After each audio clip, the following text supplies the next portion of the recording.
Action! Hi. Hello. We are here. Hi. We are alive. It is the new year. What's the date? January 13th, 13th today when this comes out. It was just 1:11. I had some magical moments of manifesting. We'll start out with a highlight lowlight though. Would you like me to go first? Sure. Welcome to Third Eye Sailing. We're awake. We swear. I'm awake. You're awake. I don't know about me. So highlight for me, at least the last couple weeks.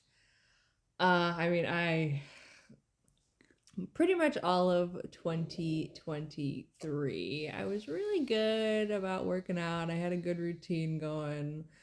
That is until fall started and it all just went downhill. I love fall. I was having so much fun with fall because of how pretty everything was. But that definitely distracted me from important things like working out and getting energy. I don't know. It's kind of like it did start in the fall where my energy just decided to dissipate. And we were still like going outside. We were still walking around. Yeah. Doing stuff. It's like there was, I swear, hibernation mode is definitely a real thing. So yeah, I got real tired and I didn't want to do anything. And so then I think I took pretty much all of November and December off, give or take a few days of doing something, some type of Pilates video or dance type thing in the living room. That counts. It counts. It's movement. But yeah, these last couple of weeks we've been kind of getting back into some consistency. Yeah. At least trying to make an effort. And 4 days a week, we're making our week start on a Monday. We're not going with the rest of society. They start on Monday, not Sundays. I don't like it. Monday to Sunday. I don't know. Yeah. I've never really liked the Sunday to Saturday thing. It just doesn't sound right to me. No. Like, weekends are tied together. Weekend days, Saturday and Sunday, are married. Yeah. Same week. They shouldn't be separated. Imagine, I wonder if there's people out there that, like, they do their, like, weeks as, like, Friday to Friday. Probably. That'd be okay, because then the weekend days are silly together. But I don't know, like, I consider Friday to kind of be like a throuple with Saturday and Sunday. Yeah. Just Friday night, though. No? Maybe? I know, like, some businesses do, like their work week is, like, weird weeks, like, depending on, like, when you work and stuff. Like, what do you mean? So, like, Target, because, you know, you would work whatever days you would work. I think I got paid, was it Thursdays? So the weeks were, like, Friday to Thursday. It was, like, really weird how, like, the pay weeks worked. Oh, I see what you mean. See what I mean? Yeah. Because right now you get paid on Fridays, but so then is yours Friday to Friday right now? No, it's Monday through Friday. Okay. But but retail is open weekends, yes. Yeah. I get it now. Yeah. Yeah, I think my place was like that too. We got paid on Thursdays. Wow, I can't remember. No, it was Friday. It wasn't Fridays. Really? Okay. It was the opposite Friday that I got paid usually. Oh, yes. That's right. I think maybe at Petco I would get paid on not a Friday though. Yeah. I remember Target always threw me off because it was Thursdays. Okay. Weird. Well, let us know what you think your week is. Please don't. We're weird. We're not with the rest of the world, which is fine, I guess. We're in our little hole. We don't have to work with the rest of the world. Nope. Oh, bad week. Low light. My low light. I did just finish a really good series, the Dragonkin series. If anyone likes the dragon books, we're going with the theme dragons. It was really good. 9 books. I guess that isn't that long, but that's probably the longest that I've read. That's a decent sized series, though. And they were like decently sized too. They weren't short, so they were really good. I've just been really into like looking up the different points of narrative. So I think that whole series is third person, not limited. So what's that? Is the omniscient? It might be. I could be wrong. Or third person all, or it's like some weird maybe thing. It's like that. Yeah. Yeah, it's not limited to one person. Where it's like third person, but you can hear like all of their thoughts. Yeah. So I really like that. I've never read a series like that before, or any book like that, recently at least. And I really like it. But at the same time, it's a lot to keep track of. Like, there were many points reading those books where I had to like take a minute and think like, okay, who is this? And how are they related? And there's just so much where like I've really been used to reading like first person. Even just like one POV. Like even if it's third person, it's still just like one like point of view at a time. Yeah, I don't know. A lot of the books I read are first person. And I guess I've come to get way used to those. So going from that to like the total opposite, it seems, is definitely a culture shock. But I'm having some PSD, post-series depression. I don't know what I'm going to read next. I don't know what to read. I mean, I have an idea, but like, it's so cool. Like, it kept me really busy for a hot minute. And I wasn't... And then you stop reading it and you're just like, what could even stand up to that? Yeah. And it's not like I kind of liked it because they weren't those type of books that I like couldn't put down. Like there were lots of good like breaks in between, even throughout one book. I didn't feel like I wasn't getting like anxiety, like I have to finish this. Where like Fourth Wing and Iron Flame were not like that. Can't put it down. Can't put it. So I kind of liked that. It was kind of like binging like a sitcom. That's what it felt like. Like I don't fully have to pay attention, but like it's just enough that keeps me interested. So it's hard to find things like that. Your turn. My turn.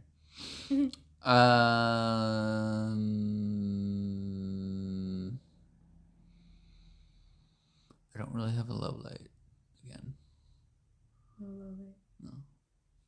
Besides it being 10 degrees. But I'm not allowed to talk about that anymore. You can this time because it's been fucking cold. It was a high of 10 degrees yesterday. It got down to probably about 5 or 6 at night. Today it was warmer. It was like in the 20s. Heat wave. And then it's only supposed to drop down to the teens tonight, and then we're through the worst of the cold. It's supposed to warm up gradually the next couple days. So I think by Tuesday or Wednesday it'll be back up like normal, like in the 40s.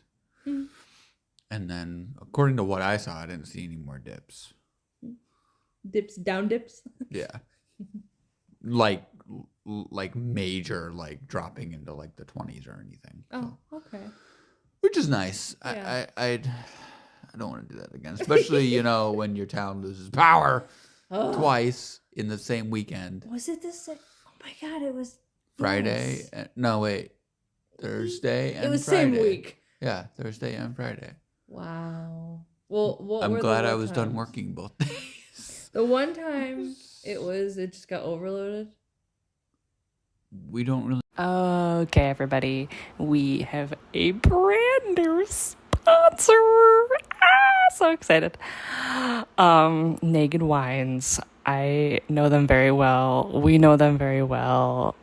I remember the first time when I was living with my mom still, we got our first box of all the different wines that we picked. And we became the house with all of the wine. We think we had a subscription for a while, and we would have like all of these like little gatherings, you know, like family, friends. We just know we got the wine, it's covered, just bring the cheese. Like that. We were the place, all gathered in our little kitchen. So with our link, if you use our link, you're going to get $100 voucher. Hell yeah. $100 for your first box. Like, come on, that give me that. With our link, that's what you get.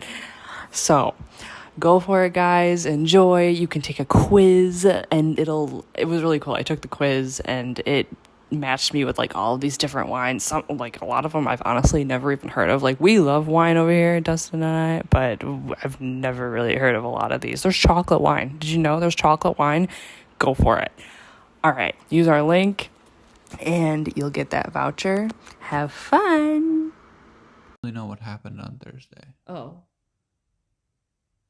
But then yesterday there was a contractor, I guess, was doing something, and I don't know if they were digging or doing whatever, and they hit a line.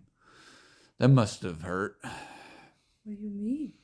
If you cut a power line like that, Do you must get have hurt. electrocuted? If you're using something metal, yeah, because the currents need somewhere to go. Oh wow! It's basically like getting shocked by lightning, but probably bigger. I mean, he probably wasn't like manually digging. That's why it didn't do anything, but I don't know. Huh. Do we have power lines? Like on the street? Or behind us? There's some in front of us.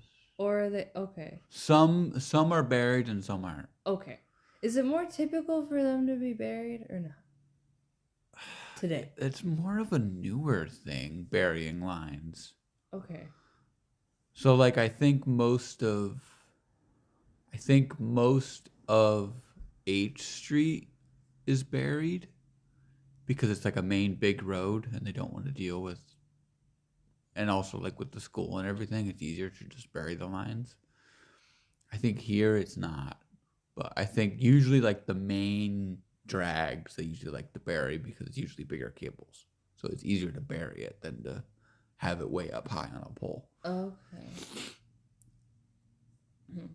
And then usually it'll like come out in like a box and then it'll go up a pole. And then like neighborhoods, it's very rare that you see neighborhoods that are buried. Like my grandparents' neighborhood back in Webster, that was all buried. The whole entire neighborhood, they had no poles. It was all power was all underground. That was like the only neighborhood in Rochester I saw that was like that. Everywhere else, it was the standard power poles. So I feel like we talked about this the last episode. Like, does it work better or less? Can they be affected less underground versus? But then we have these issues. You don't have to. It's more of weather. So if you're in like a very high wind area, or like get a lot of storms or anything that could like damage the poles and the poles can come down, then you can lose power. Where here it's you know poles can still be dropped, but depending on where you are, your line may be buried. Why do we lose power so much? I think it's just because the infrastructure just isn't all that great here. And they just it's happen old. To be buried. Most of it is old, and yeah, I think part of it is it's buried, and technically you're supposed to call the city before you do anything because they're supposed to come out and mark. Oh yeah. That's probably what's happening. Is the contractors or workers or whoever, they're not calling before they're not calling before they dig a hole, and they don't realize there's a power line there, and they're cutting the power lines. Well, we know one dock at the Blaine Marina is always fine because 2 and 3 are more fine usually than. It depends. Depends. Yeah. I know yesterday they all lost power. Like, because usually when downtown goes out, I think the marina goes out. I think they're on the same. So if we were there and we lost power and we were living on it, we would still have power because our batteries would be charged. Yeah. And that's the big difference too. Yeah. And we'll have an inverter by that point too. So we'll be able we won't be as tied to the grid as we are here. We'd still be able to run maybe not everything, but we'd still be able to like cook or like all that kind of stuff because we're gonna hook the induction and probably the air fryer and stuff up to the inverter so we can run them without power. And like the fridge will be 12 volt. It won't be 110. Complete highlight level light tangent. Sorry. Well, I had an idea to talk about. So, like, what is there a certain feeling in your life that you've always wanted to have be like a constant in your life that you don't have yet? Is there something that you've always strived for, something that you've like always seen people have, like not material, but just like an air that they have, and is something that you've like envied and then have strived for? Have you ever had anything like that? I think I used to envy all the people that were married and had like significant others. Yeah. Yeah. And so like that feeling that comes with that. So that's like a feeling of, oh, this is perfect. So that's a feeling of like not being alone. Right? Yeah. Okay. So that's really interesting because have you ever thought about the difference of feeling alone versus being alone?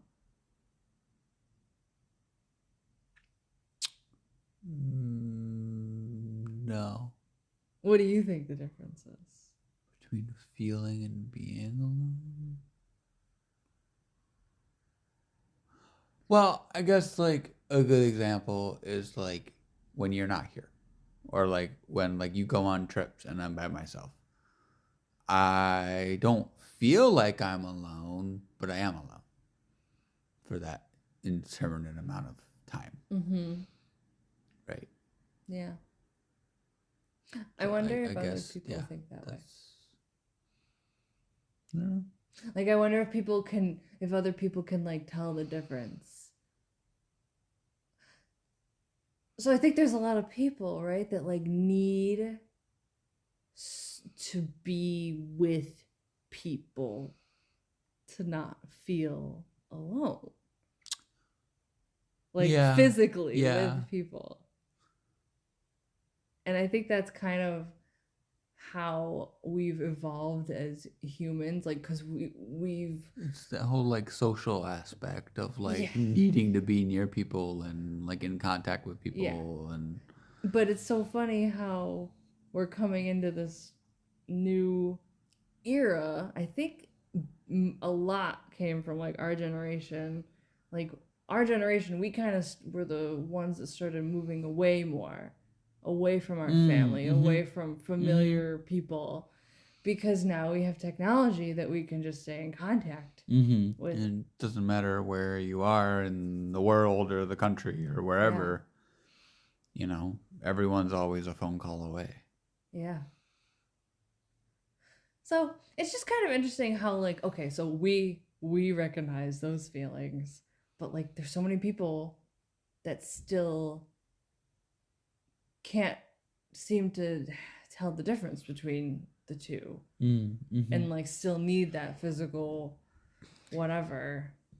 Not that it's a good or bad thing, it's just, I guess it's just really interesting of how it hasn't quite caught up to everybody yet, or they like, we can see both ways how like, oh, I can see how they feel like that, but like I see how we feel too. And it doesn't seem like they really can understand our side of it. Mm-mm.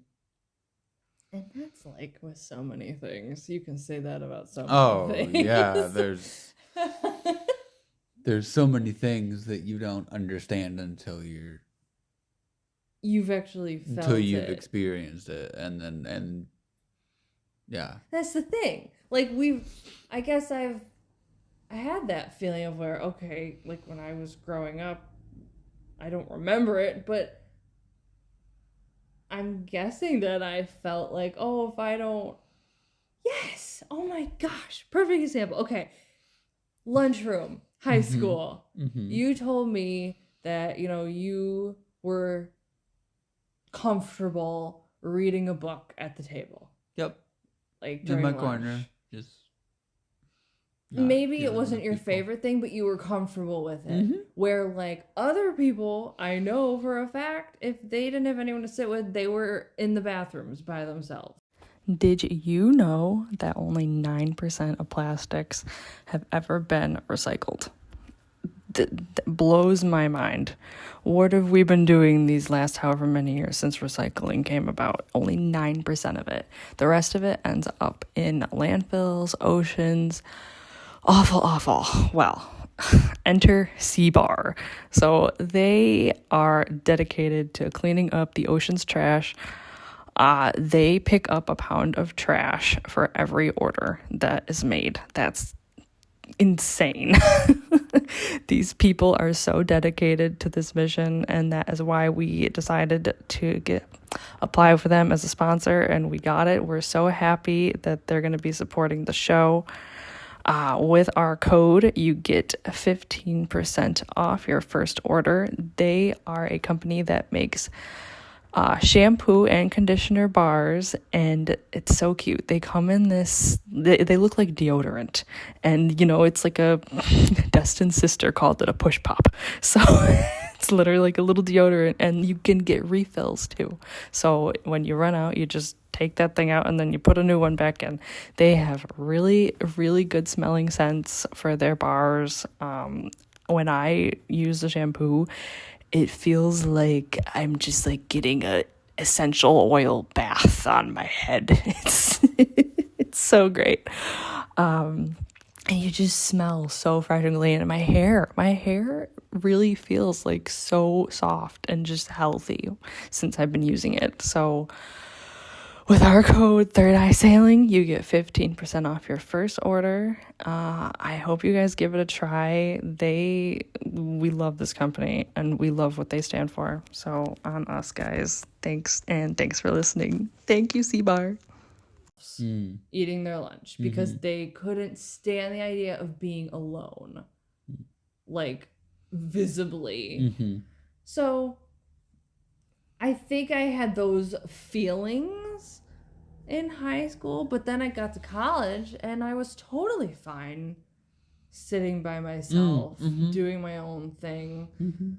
But I also knew that if I needed to, I could call a friend. I could, I had people that I could talk to, even if they weren't like right there. And it's kind of like a thing with this is like I'm like my thoughts are just bouncing out all over the place.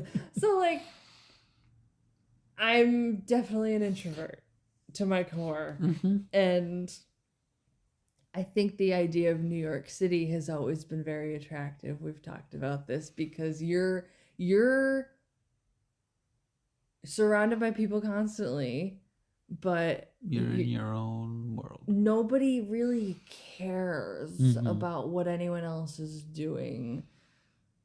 Like, no one's judging anybody. Nobody's like, they are, but really nobody cares. There's just something about New York City where nobody gives a shit about you. And I freaking love it. And I don't know.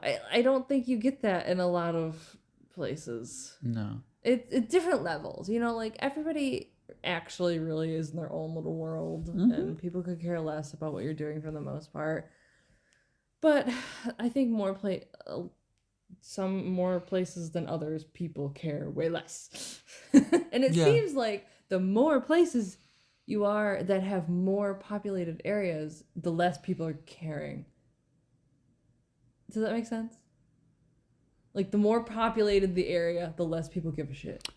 Yeah, I can see that because small towns are different. Yeah. Right? There's all the gossip. There's all the you know, everything. You know, everyone's always really helpful and really like...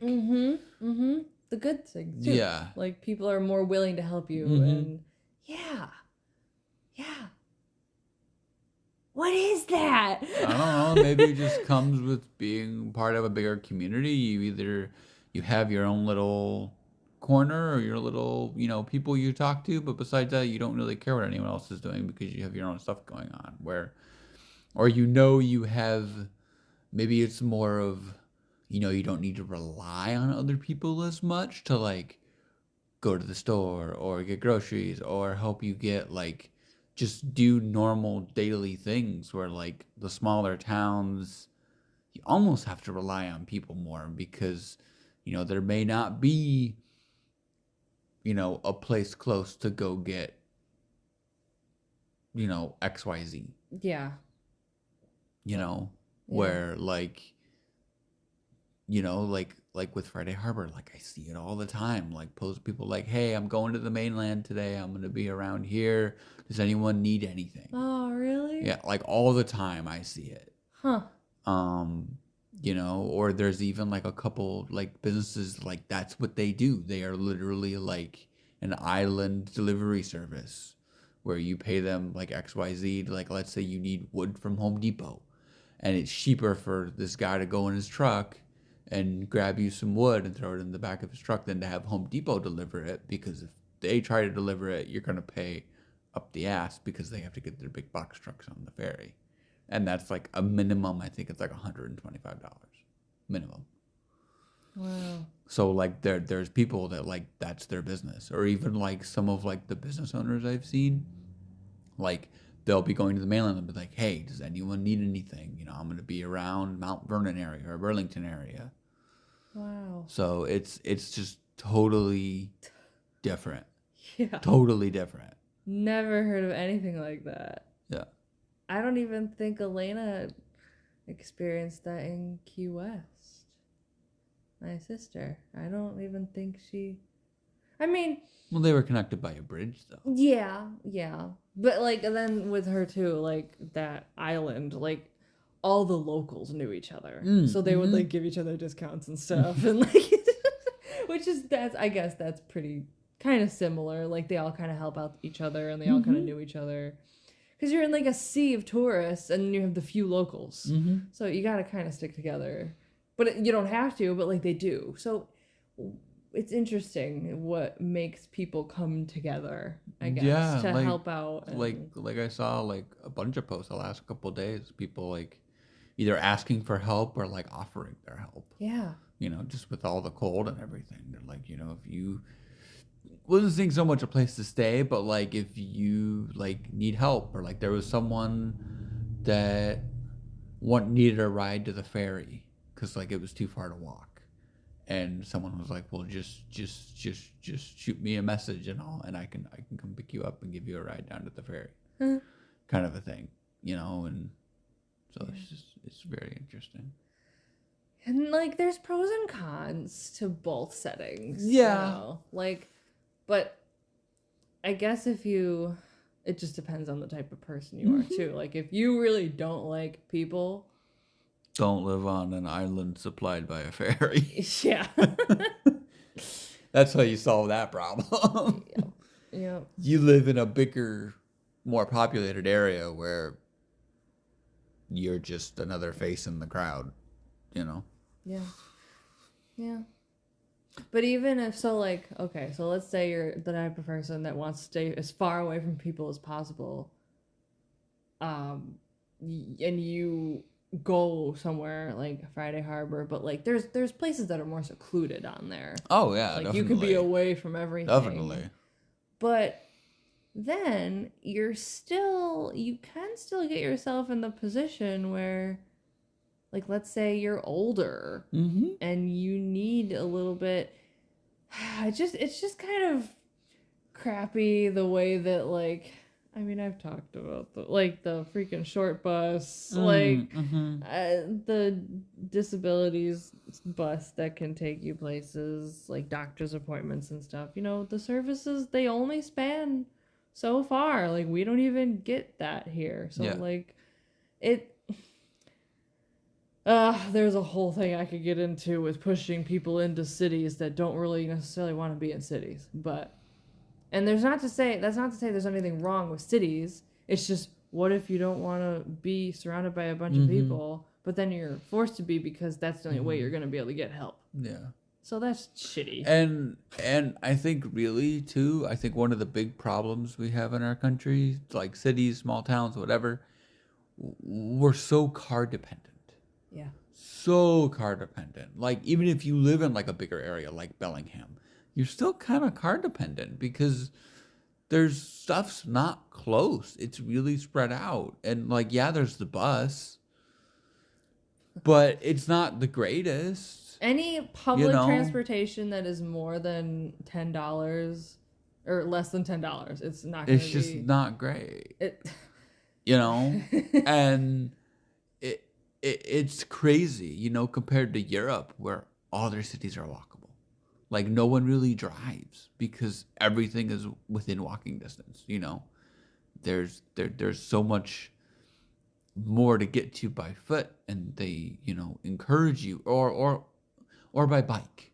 Yeah. It's within walking or biking distance, most things. So let's talk about that before we go any further. In Europe, so much is walkable. Everything is in walking distance. But it's not a city necessarily. Right? Well, I mean, the small towns, are still kind of car dependent, but like all their major cities are pretty walkable. Oh, so I see what you're saying. So it's not like Bellingham where you're going to be walking like a couple miles to get somewhere that's like still within the city, but it's like, I see what you're saying. So like, if let's say Bellingham was designed around like a European kind of layout more.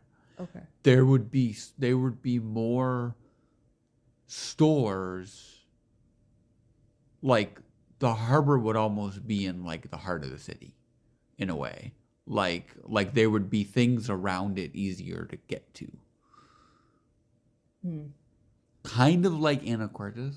So like Anacortes, like where they put the marina was like right in like that downtown strip, like in Anacortes. Okay. So like, you can like, the store is like right across the street. If everything there's all that was stuff, like in right one there. place kind of and not so spread out.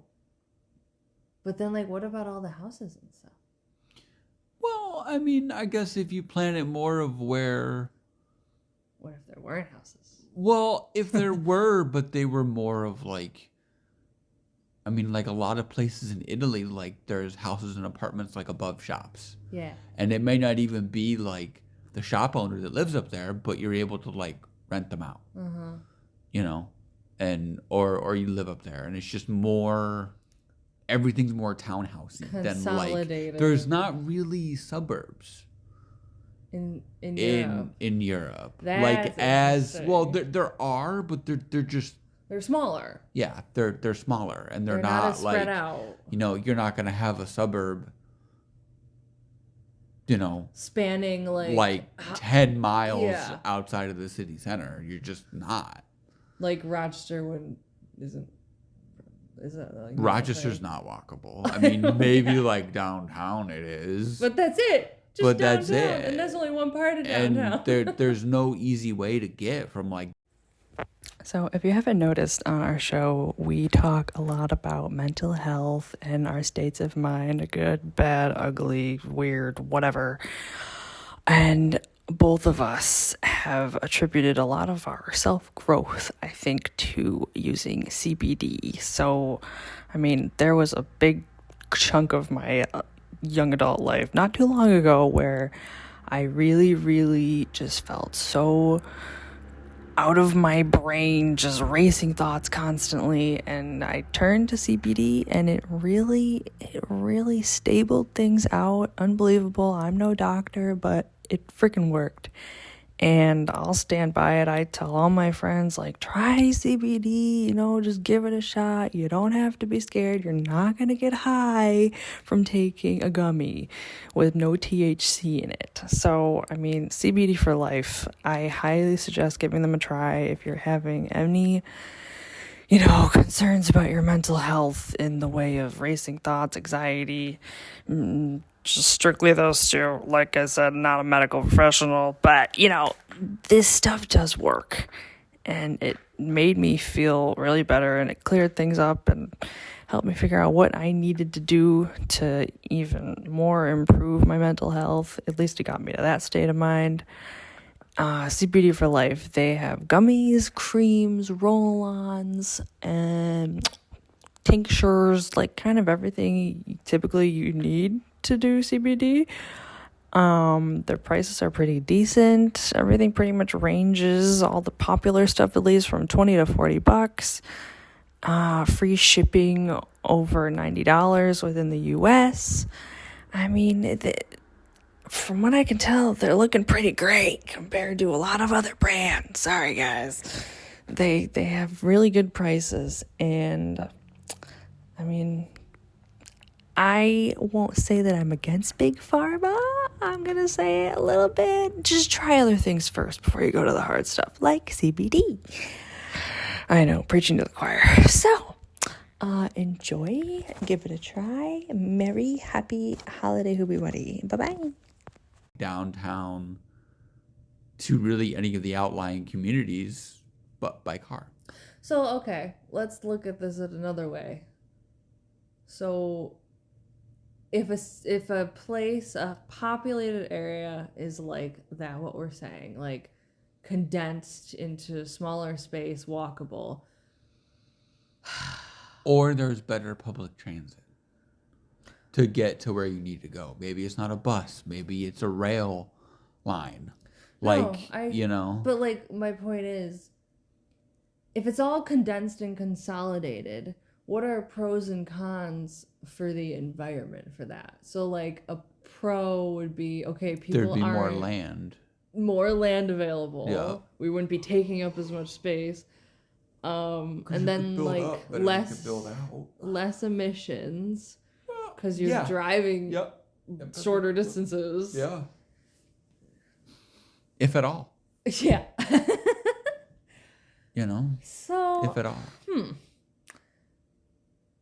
How the heck would we consolidate all of our spaces that we already are living in? There really is no way to There's no way to, like, go backwards. It's really what needs to happen, which has already been, like, approved. Like, the first, like, stage has been approved of getting actual high-speed rail. Oh, yes. Like in the country. The one caveat is a lot of it's not going to be high-speed rail. It's only certain parts on, like, the West Coast and certain legs that are going to get actual high-speed rail. But they do want to expand, like, our whole, like, train system and add more stops and add more whatever. So, like, New York City, you can get freaking anywhere pretty much at any time. By subway. Mm-hmm. Yeah. And same with DC, right? Yep. I think, like, that's what we really... But, like, all over. Imagine it, like, all over the country. I mean, that's how it is in Europe, right? You can get to Italy, France, like all those connecting countries. You can get there by rail. But is it because they're so much smaller? Like, we have a big country. I think that's part of it. Yeah. Because most of Europe will fit in, like, the continental U.S. That's crazy. But at the same time, we've never evolved our infrastructure to support high-speed rail. Because if you had high-speed rail, you could get from Los Angeles to New York in maybe the same amount of time as you can fly, but it's cheaper. Right? So like, let's say it takes, because what does it take? 8 hours? Well, flight time. Yeah, it's probably about, 8 hours from here. Like, if you were to fly from, like, Seattle straight through to New York, it probably would be about 8 hours. That's roughly about what the flight time is. Even with a stop, it's about 5 hours, 4 hours, so 9, 10 hours. You could get there in the same amount of time within a day, but it's half the cost of taking a plane. Yeah. And you can get on, like, if Blaine or Bellingham that already has an Amtrak station had a connection to that track, and if you had a couple trains that ran that route, That'd be way more people that would fit on that than a plane. Yeah. And it wouldn't be. And it would, it probably would be, right now you're looking at plane prices to fly across the country, and you're looking at easily $1,000 a person. Easily. Mm-hmm. Where you could spend maybe, I don't know. Even like 300. Even like 300 a person round trip. Mm-hmm.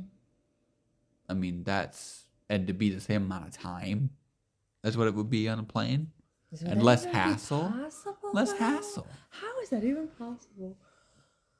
With all the mountains and going around, that would just be wild. But even like within a day, mm-hmm. If it probably will never happen, but because now it takes 7 hours to get from Rochester to New York City on train. But that's a normal Amtrak, though. Yeah. That's not like a hyperrail or anything. And they are way faster. I'm picturing like the Hunger Games. Kind of. Yeah. Yeah. Oh, like crazy. if you look up videos of the trains in Japan, they're so fast. Like faster than a plane, almost fast. Like the Polar Express, like pew. Yeah. Like you basically blink and it's like gone. Crazy. But they use maglev trains. So the trains actually don't touch. There's no wheels that actually touch the track. They're actually levitated off the track by magnets. Mm. And that's actually what lets them go so fast, because there's less friction. Mm-hmm. That's wild. Whew. How did we get here? We were talking about cities. And I don't even know where we went. Oh, being alone. Oh, yes, yeah. That's right. Wow. Tangent day today. Well, I'll talk really quick about my January 11th we're at little 36, bubble. so. Okay. So my feeling that I've been trying to just incorporate into my life has been safety, just safety all around. Just feeling safe in this world. Mm-hmm. Like, the way you can sit and play your video games with your headphones on and seemingly not have a care in the world, where I have to always pretty much have one headphone in to feel safe, like I can still hear things. I did that when I was still working at the call center. I would get that like sinking feeling of when I'd get a call, like I'd have to put both headphones in. Like, it's such a strange, and then to see you be able to do that, like, that's what I want. I want to feel like that safe, that carefree, which is such a strange, like, small thing. And I know I'm not alone. I know this is definitely like a female thing a lot of times, but I don't want to use that as an excuse anymore. Like, that can be rewired. It doesn't matter what gender we are. We still deserve to feel safe. Mm-hmm. And yes, you can't be stupid. Like, I'm not gonna go down a dark alley, like, on purpose. Oh, yeah. By myself. Like, you can't just, like, manifest the feeling of being safe and go be dumb like that. So, I don't know, I just have been working really hard to get my little protection bubble around me and just making it like a constant feeling of, it's just like it's not even a thought anymore. Mm-hmm. That's what I want it to be. Like, yes, being conscious, but then there's it's that like nice little in-between of being conscious and paranoid. but like way more calm about it all. Like I don't want to be.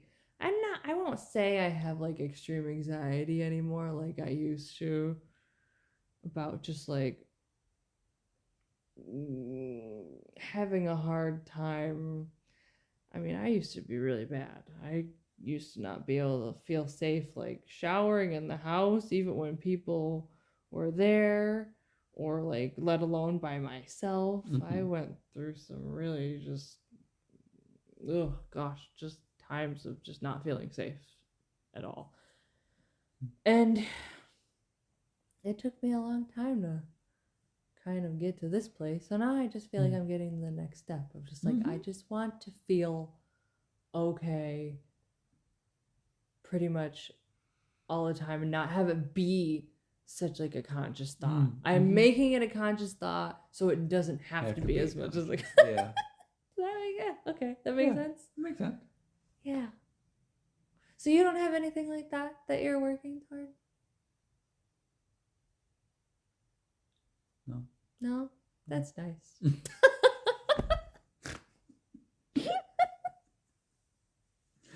We're working on it. He's just perfect, I guess. I know there is stuff, but I think you just have to sit down and think about it. It's just so interesting how guys' brains work. I want to just dig my fingers in and like pick through, like, how do you think about this? How do you not think about this? And it's just, I don't know. because so then I think about like what I was just saying, like, okay, so it doesn't matter if I'm a woman, I want to still be able to feel safe. Like, it doesn't matter if you're a guy, you can still have deep feelings. It's just I think you were taught, like every other guy, not to feel the deep feelings. And it's hard to like get past that wall and like not have to be asked about it. They just like come to you. I think that comes with meditating, whatever that means to you. Like turning off everything and letting your mind just go and see what comes. And that's what journaling is. And that's what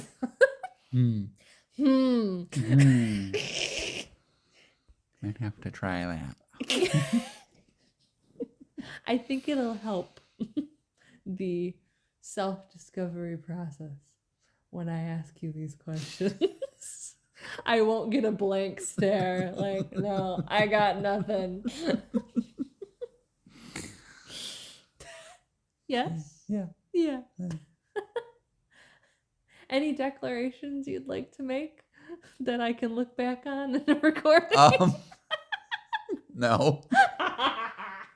Any promises? I'm going to journal or try meditating 1 day a week. No, none of that. No. Okay. Fine. I want to have deep conversations over here. I'm an indigo. I need it. We're trying. Next couple weeks, well, we're gonna be into probably. Oh yeah, we already did our 2 episodes. This is our 2nd episode for January. I mean, yeah. No. Oh no, just no, kidding. this is our first episode of January. Oh dang. Okay. So we have one more We have in one a couple more. weeks. We'll probably do. All right, and then we'll be in February. Dang.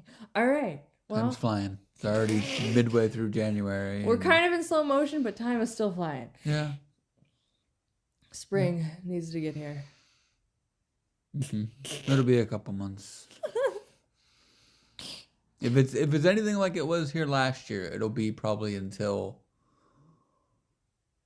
April. What was it? Probably about like mid-April. It kind of started to get a little bit warm. It was still kind of crappy, but but it was raining. Yeah. Warmer with some rain. Yeah. April showers. They were actually on schedule here. They were. I was shocked. I was like, wow. Okay. All right. Bye everyone. Bye-bye. Meditate. Wee.